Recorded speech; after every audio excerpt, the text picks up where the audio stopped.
Hello students, कैसे आप सब। आई होप आप सब अच्छे होंगे। एंड आज हमारा नेक्स्ट इम्पोर्टेंट क्वेश्चन है मेंटल हेल्थ नर्सिंग सेकेंड का। ये आपका very very most important question है, ऑटिज्म। इसको आपको बहुत ही अच्छे से पढ़ना है। और अगर आप चैनल पर नए हैं तो चैनल को सब्सक्राइब कर लेना है, क्योंकि आपको जो भी इम्पोर्टेंट क्वेश्चन है वो टाइम टू टाइम आप तक पहुँचते रहें। तो चलिए स्टार्ट करते हैं। सबसे पहले हम पढ़ेंगे कि ऑटिज्म क्या होता है। Autism is as a developmental disability.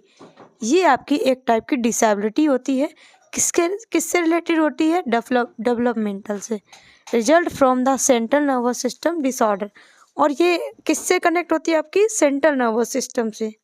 ये आपका सेंट्रल नर्वस सिस्टम का एक डिसऑर्डर होता है, जिसकी वजह से डेवलपमेंटल में डिसेबिलिटी आ जाती है। Autism is drive from Greek word autos. आपका ऑटिज्म है वो एक ग्रीक वर्ड से लिया गया, ओटोस से, जिसका मतलब होता है सेल्फ।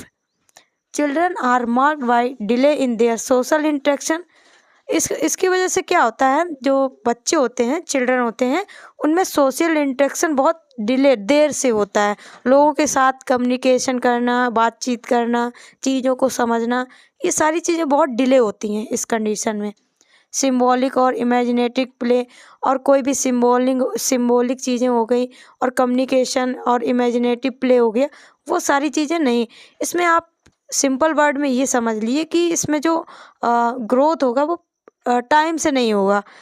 जो भी चीज़ें हैं बच्चा लेट सीखेगा, चाहे वो कुछ हो, चाहे वो प्ले से रिलेटेड हो, चाहे वो इंटरेक्शन से रिलेटेड हो, कम्युनिकेशन से रिलेटेड हो।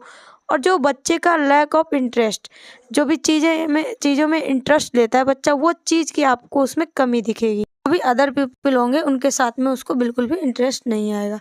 डेफिनीशन क्या है इसकी? ऑटिज्म, इसको हम बोल सकते हैं ऑटिज्म स्पेक्ट्रम डिसऑर्डर, जिसको हम ASD शॉर्ट फॉर्म में ASD बोल सकते हैं। Autism spectrum disorder is a life long developmental disability. और ये आपकी लाइफ लॉन्ग तक है, और ये आपकी एक डिसेबिलिटी है that affect how people communicate, learn and behave. जिसमें कि अफेक्ट आ जाता है, किस में आ जाता है? कम्युनिकेशन में और उसके बिहेवियर में। इसकी आपको एक और डेफिनीशन पढ़नी है। आप दोनों में से कोई भी डेफिनीशन याद कर सकते हो और अपने एग्जाम में लिख सकते हो। Autism is a developmental disorder that appears in first 3 year of life. Autism, आपको मैं बार बार यही चीज़ बता रही हूँ कि ये डेवलपमेंटल डिसऑर्डर होता है, जो कि कब अपीयर होता है? First 3 year of life.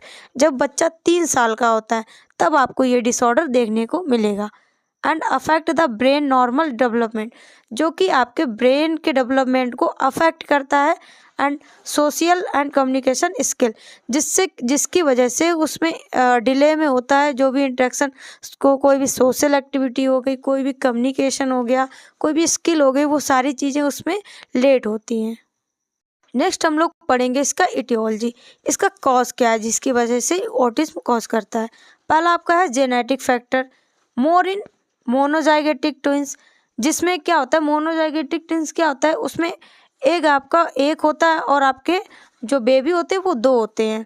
That dizygotic twins. जो डाइगोजाइगोटिक ट्विंस क्या होते हैं? जिसमें आपके 2 एग होते हैं, वो और 2 एग होते हैं, और उन दोनों एग में डिफरेंट स्पर्म जाता है। इसमें क्या, एक ही स्पर्म से 2 बेबी बनते हैं, तो वो आपका मोनोजाइगोटिक हो गया। किसमें कॉमन होता है? मोनोजाइगोटिक में और डाइजाइगोटिक में। इसमें क्या होता है? आपका ब्रेन का डेवलपमेंट प्रॉपर नहीं हो पाता, कहीं ना कहीं आपका ये जेनेटिक फैक्टर है। नेक्स्ट आपका है बायोकेमिकल फैक्टर। इसकी वजह से क्या होता है? 1/3 of client with autistic disorder have elevated plasma serotonin. जब प्लाज्मा सेरोटोनिन का लेवल एलिवेटेड हो जाता है तो उसकी वजह से भी 1/3 क्लाइंट है, जो 1/3 पार्ट है, वो क्लाइंट अफेक्ट होते हैं ऑटिज्म से। ये आपका बायोकेमिकल फैक्टर हो गया। नेक्स्ट आपका क्या है? Medical factor. किसी भी मेडिकल फैक्टर की वजह से, जैसे पोस्ट नेटल न्यूरोलॉजिकल इन्फेक्शन, अगर किसी को पोस्ट नेटल में कोई भी न्यूरो से रिलेटेड इन्फेक्शन हो गया है। पेरीनेटल फैक्टर, कोई भी perinatal factor, maternal bleeding after first trimester and meconium of amniotic fluid. जैसे मदर को फर्स्ट ट्राइमेस्टर में ही, फर्स्ट 3 मंथ में ही उसको बहुत ज़्यादा ब्लीडिंग हो रही है, जिसकी वजह से ऑटिज्म कॉज हो सकता है। सोशल इन्वायरमेंट फैक्टर जैसे कि पैरेंटल रिजेक्शन आ गया, फैमिली ब्रेकअप हो गया, फैमिली स्ट्रेस हो गया, ये सारी सोशली जो इन्वायरमेंट फैक्टर हैं वो बच्चे को अफेक्ट करते हैं, जिसकी वजह से ऑटिज्म कॉज होता है। न्यूरो एनाटोमिकल स्टडीज़ का मतलब है इसमें न्यूरॉन्स की स्टडी की जाती है, जिसमें क्या देखा जाता है, enlargement of lateral ventricle and cerebellar degeneration. इसमें जो आपका लेटरल वेंट्रिकल होता है वो बहुत ज़्यादा इनलार्ज हो जाता है, जिसकी वजह से ऑटिज्म कॉज होता है। और आपका जो सेरेबेलर डिजनरेशन, उसका डिजनरेशन हो जाता है। इसमें आपको क्या क्या साइन और सिम्टम देखने को मिलेंगे, मतलब आप कैसे पता कर सकते हो कि इस बच्चे को ऑटिज्म है। इसकी वजह से आपको दिखेगा इम्पेयरमेंट ऑफ सोशल इंटरेक्शन, जैसे कि वो जो भी आई कांटेक्ट है प्रॉपर नहीं करेगा, प्रेफर टू प्ले अलोन, और वो अपने आप खुद में ही अकेला खेलता रहेगा। फ्लैट और इनअप्रोप्रिएट फेशियल एक्सप्रेशन, बहुत अजीब टाइप के फेशियल एक्सप्रेशन देगा अगर कुछ भी आप उससे बोलोगे।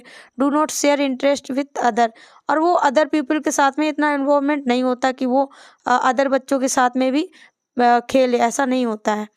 इम्पेयरमेंट इन बिहेवियर में क्या इम्पेयरमेंट देखने को मिलेगा, play with toy the same way every time, वो एक ही खिलौने से हर एक टाइम खेलेगा, उसको कोई डिफरेंट टॉयस नहीं चाहिए होते। आप जब भी उसको देखोगे तो वो एक ही टॉय से सेम चीज़ें करता हुआ दिखाई देगा। Dislike being kisses and touch, उसको ये सब चीज़ें नहीं पसंद होती कि उसको कोई लव करे, टच करे। फेलियर टू डेवलप एम्पैथी, और उसमें कोई भी एम्पैथी नहीं होती है। Get upset by minor changes, और कोई भी चेंजेस आ जाएगा, कोई माइनर सा भी चेंजेस आ जाएगा उसमें वो अपसेट हो जाएगा। इम्पेयरमेंट इन कम्युनिकेशन में क्या इम्पेयरमेंट देखने को मिलेगा, give unrelated answer to question, आप उससे कोई चीज़ पूछोगे तो उससे रिलेटेड वो आंसर नहीं देगा। जैसे आप उससे नाम पूछोगे तो वो अपने गांव का नाम बताएगा, ऐसा करके वो अनरिलेटेड आंसर आपको देगा। डज नॉट अंडरस्टैंड जॉक्स और टीजिंग, वो आप कोई भी उसको जोक सुनाओगे, कुछ भी करोगे तो वो उसकी इतनी एबिलिटी नहीं होती है कि वो उस चीज़ को समझ पाए। Delay speech and language skill, क्योंकि आपको पता है डेवलपमेंट ग्रोथ में अफेक्ट कर रहा है, तो इसकी वजह से वो देर से बोलेगा और जो भी लैंग्वेज है उसको देर से समझेगा।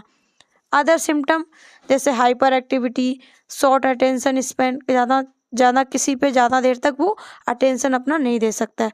कॉजिंग सेल्फ इंजरी भी अपने आप को कर सकता है। एग्रेसिव, और बहुत ज़्यादा वो एग्रेसिव होगा। इसके लिए आपको क्या क्या डायग्नोस्टिक इवेल्युएशन करने हैं, सबसे पहले आपको करना है हिस्ट्री कलेक्शन, फिजिकल एग्जामिनेशन करना है, और आपको CARS रेटिंग सिस्टम होता है, childhood autism rating scale.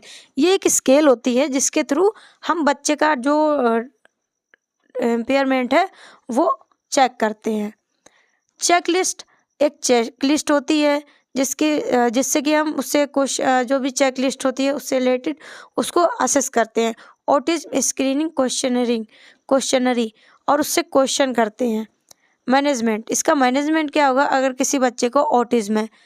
Medicine और often use treat behaviour of emotional people with autism में हैव, अगर उसको कोई भी बिहेवियर प्रॉब्लम है, इमोशनल प्रॉब्लम है, तो उसको कुछ हम मेडिसिन भी दे सकते हैं।